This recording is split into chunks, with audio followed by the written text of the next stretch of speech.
Welcome to Science and Studies. Today we will discuss about acid, bases and salts, जो कि क्या है class 10th की science की बुक का चैप्टर नंबर 2 है. ठीक है, आइए सबसे पहले इंट्रोडक्शन से शुरुआत करते हैं.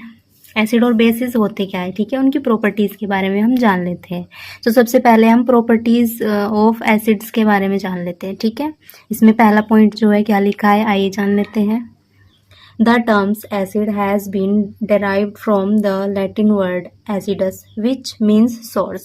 यानी कि जो हमारा एसिड वर्ड है ना, जो हमारा एसिड वर्ड है वो कहाँ से आया है, लैटिन वर्ड से आया है, एसिडस से आया है. ठीक है, जिसका मतलब होता है सोर्स यानी कि खट्टे. ठीक है, यानी कि जो हमारे एसिड्स होते हैं वो क्या होते हैं, टेस्ट में खट्टे होते हैं. यही चीज़ हम आगे देख लेते हैं. एसिड हैव सोर टेस्ट. ठीक है, यानी कि इसका टेस्ट कैसा होता है, एसिड्स का खट्टा होता है. ठीक है, नेक्स्ट पॉइंट हम देख लेते हैं. They turn blue litmus solution to red. ठीक है, यानी कि जो हमारे एसिड्स होते हैं वो ब्लू जो हमारा लिटमस पेपर होता है उसका कलर कैसे कर देते हैं, रेड में बदल देते हैं, यानी कि ब्लू टू रेड. ठीक है, नेक्स्ट पॉइंट है they gives H+ ion in aqueous solution. अब देखिए ये वाला पॉइंट जो है बहुत इंपॉर्टेंट पॉइंट है, ये आप याद रखेंगे हमेशा. ये एक्वस सोल्यूशन में जो हमारे एसिड्स होते हैं एक्वस सोल्यूशन में क्या करते हैं, H+ आयन देते हैं. ठीक है, इसको अभी हम आगे और डिटेल में पढ़ेंगे. ठीक है, इसी चैप्टर में. नेक्स्ट देख लेते हैं कि strong acid and weak acid. अब क्या होते हैं, कुछ एसिड जो होते हैं बहुत स्ट्रॉन्ग होते हैं और कुछ एसिड जो होते हैं वीक होते हैं. ठीक है, अब जो हमारे HCl H2SO4 एंड HNO3 है ना, ये हमारे क्या होते हैं, स्ट्रॉन्ग एसिड होते हैं. ठीक है, वीक एसिड जो हमारे होते हैं CH3COH यानी कि एथेनोइक एसिड और ऑक्जेलिक एसिड. ठीक है, ये हमारे किस टाइप के एसिड है, वीक एसिड है. ठीक है, नेक्स्ट हमारा कंसनट्रेटेड एसिड. अब देखो क्या होता है कंसनट्रेटेड एसिड. एसिड किसको बोलेंगे हम, जिसमें कि मोर अमाउंट यानी कि ज़्यादा मात्रा में तो एसिड होगा और लेस अमाउंट ऑफ वाटर, यानी कि ज़्यादा मात्रा में अगर एसिड हो और कम मात्रा में वाटर हो तो उस टाइप के जो एसिड होते हैं उन्हें कहते हैं कंसनट्रेटेड एसिड. ठीक है, दूसरा है हमारा डाइल्यूट एसिड. ठीक है, डाइल्यूट एसिड क्या होते हैं, यानी कि उसमें क्या होगा कि वाटर की जो मात्रा होगी, जल की जो मात्रा होगी वो ज़्यादा होगी और एसिड की जो मात्रा होगी वो क्या होगी, कम होगी. ठीक है, तो उन्हें क्या कहेंगे हम, डाइल्यूट एसिड. नेक्स्ट अभी हमने जाना है प्रॉपर्टीज़ ऑफ एसिड. ठीक है, आई होप आपको समझ आया होगा. नेक्स्ट अब हम प्रॉपर्टीज़ ऑफ बेसिस के बारे में जान लेते हैं कि जो हमारे बेस होते हैं उनकी प्रॉपर्टीज़, जर्नल प्रॉपर्टीज़ क्या होती है. पहला पॉइंट है these are the substances which are bitter in taste. यानी कि वो सबस्टांस जो टेस्ट में कैसे होते हैं, बिटर यानी कि कड़वे होते हैं. ठीक है, उनको क्या कहते हैं, बेस के नाम से हम जानते हैं. ठीक है, नेक्स्ट पॉइंट देख लेते हैं. They turn red litmus to blue. अब एसिड क्या करता था, जो ब्लू लिटमस होता था उसको रेड कर देता था, लेकिन बेस क्या करता है, रेड लिटमस को ब्लू कर देता है. ठीक है, ये पॉइंट आप हमेशा याद रखेंगे और इनमें कंफ्यूज नहीं होना है. ठीक है, थर्ड पॉइंट है they gives OH ion in aqueous solution. ठीक है, यानी कि जो हमारे बेसिस होते हैं एक्वस सोल्यूशन में क्या करते हैं, जब उन्हें एक्वस सोल्यूशन में डाला जाता है तो वो क्या करते हैं, OH आयंस देते हैं. ठीक है, नेक्स्ट देख लेते हैं क्या पॉइंट है.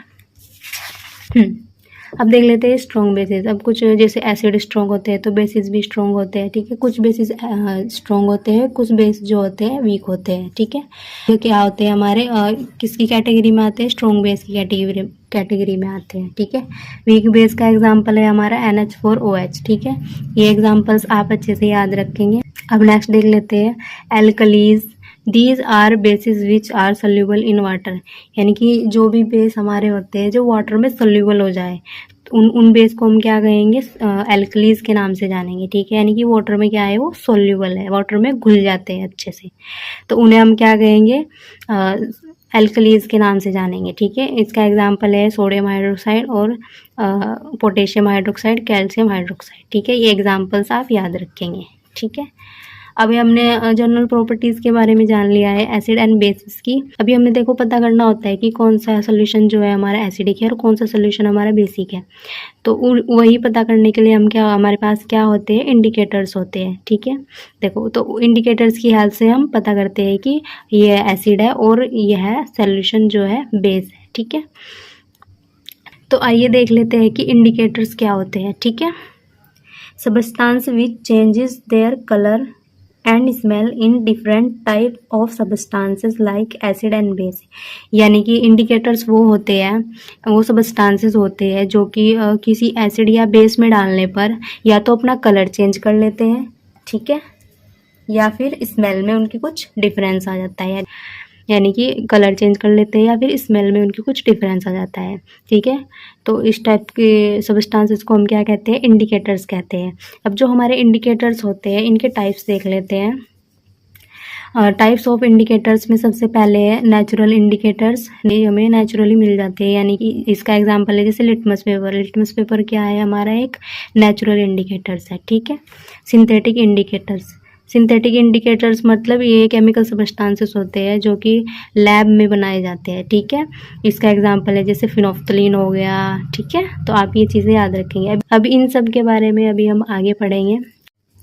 तीसरा जो हमारा है ऑल फैक्ट्री इंडिकेटर्स, ये भी एक टाइप के इंडिकेटर्स ही होते हैं जो कि क्या करते हैं, इनकी स्मेल चेंज हो जाती है, ऑर्डर चेंज हो जाता है किसी भी एसिड या बेस में डालने पर। इन सभी के बारे में हम आगे पढ़ेंगे। अब हम जान लेते हैं नेचुरल इंडिकेटर्स के बारे में, ठीक है। Indicators that can be found in naturally, वही जो भी मैंने बताया कि इनको हम कैसे प्राप्त करते हैं, नेचर से प्राप्त करते हैं, ठीक है।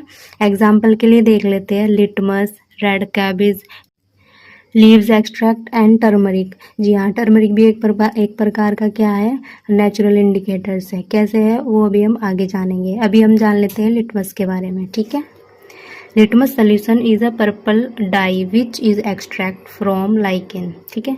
ये जो हमारा लिटमस होता है क्या होता है, पर्पल कलर की डाई होती है, ठीक है। ये कहाँ से एक्सट्रैक्ट की जाती है, लाइकेन एक प्लांट होता है उससे एक्सट्रैक्ट की जाती है, ठीक है।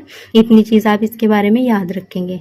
अब क्या होता है कि अगर किसी लिटमस पेपर को ब्लू लिटमस पेपर को अगर हम एसिड में डालते हैं तो वह क्या करेगा, उस ब्लू लिटमस पेपर का कलर रेड कर देगा, ठीक है।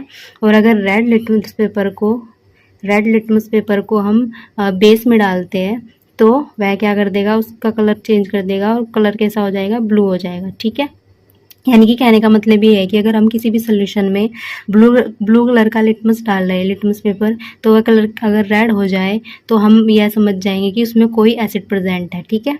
और अगर किसी सोल्यूशन में रेड लिटमस पेपर को डाला जाए और उसका कलर ब्लू हो जाए तो हम यह पता लगा सकते हैं कि उसमें कोई ना कोई बेस प्रेजेंट है, ठीक है।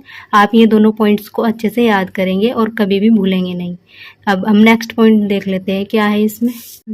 अभी हम देख लेते हैं कि ये जो नेचुरल इंडिकेटर्स हैं ये किस तरीके से एसिड और बेस में काम करते हैं, ठीक है।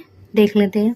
इंडिकेटर्स हमने लिखे हुए हैं litmus paper, red cabbage and turmeric. इन तीनों के बारे में अभी हम जान लेते हैं कि एसिड में कौन सा कलर देते हैं और बेस में किस टाइप का कलर देते हैं, ठीक है।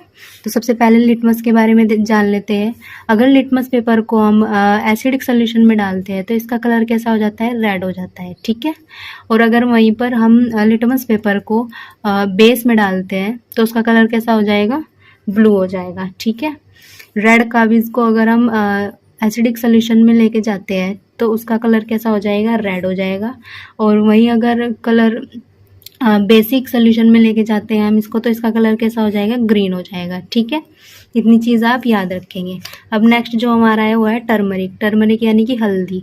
और जब हम हल्दी को एसिडिक सोल्यूशन के संपर्क में लेके जाते हैं तो इसका कलर चेंज नहीं होता है, यानी कि कोई कलर चेंज नहीं होगा, जैसी है वैसे ही कलर रखेगी। वहीं अगर हल्दी को हम बेसिक सोल्यूशन में लेके जाते हैं तो उसका जो कलर जो है कैसा हो जाएगा, रेड हो जाएगा, ठीक है। तो आप इस पूरी टेबल को अच्छे से याद कर लेंगे, ठीक है। नेक्स्ट है जो हमारा वो क्या है, सिंथेटिक इंडिकेटर्स, ठीक है। दीज आर केमिकल सब्सटेंसेस, ठीक है। अभी मैंने बताया था कि इनको लैब में बनाया जाता है, इसलिए इनको क्या कहते हैं, केमिकल सब्सटेंसेस होते हैं एक टाइप के, ठीक है। एग्जाम्पल के लिए मिथाइल ऑरेंज और फिनोफ्थलीन, ठीक है। आइए अभी इनका काम देख लेते हैं कि ये एसिड में क्या कलर देते हैं और बेस में क्या कलर देते हैं, ठीक है।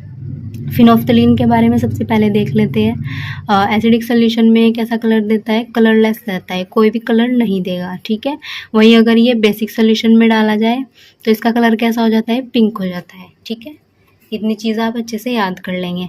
अब जो मिथाइल ऑरेंज है हमारा, अगर इसको हम एसिडिक सोल्यूशन में डालते हैं तो इसका कलर कैसा हो जाता है, रेड हो जाता है, ठीक है। वहीं अगर इसको हम बेसिक सोल्यूशन में डालते हैं तो इसका कलर कैसा हो जाता है, बेसिक सोल्यूशन में डालते हैं तो ये कैसा कलर देता है, येलो कलर देता है।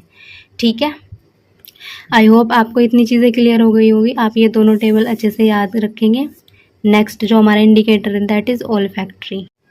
olfactory indicators, these substances have different order in acid and bases। ठीक है, अब ये क्या करते हैं, एसिड एंड बेस में जाने पर क्या करते हैं, डिफरेंट ऑर्डर यानी कि इनकी स्मेल जो है डिफरेंट टाइप की स्मेल देते हैं। ठीक है, इसका एक एग्जांपल हमने लिखा है यहाँ पर अनियन। ठीक है, यानी कि प्याज। जी हाँ, प्याज हमारा क्या है, एक टाइप का इंडिकेटर है। ठीक है, अगर हम प्याज को एसिड के बेस में, एसिड के संपर्क में लाते हैं तो ये क्या करता है, कैरेक्टरिस्टिक स्मेल देता है, यानी कि जो उसकी स्मेल होगी उसको क्या कर देगा, और बढ़ा देगा। ठीक है, तो और अगर यहीं पर हम ऑनियन को हम बेस के संपर्क में लाते हैं तो कोई स्मेल नहीं देगा, यानी कि वो स्मेल जो है गायब हो जाएगी। ठीक है, आई होप आपको ये सभी चीज़ें अच्छे से क्लियर हो गई होगी। आज की वीडियो में हमने पढ़ा है एसिड एंड बेस की जो प्रॉपर्टीज़ है उनके बारे में और कुछ इंडिकेटर्स के बारे में पढ़ा है। आई होप आपको सब चीज़ अच्छे से क्लियर हो गई होगी। नेक्स्ट वीडियो में हम इसी चैप्टर के बचे हुए टॉपिक्स के बारे में डिस्कस करेंगे। तब तक के लिए थैंक यू एंड नमस्ते।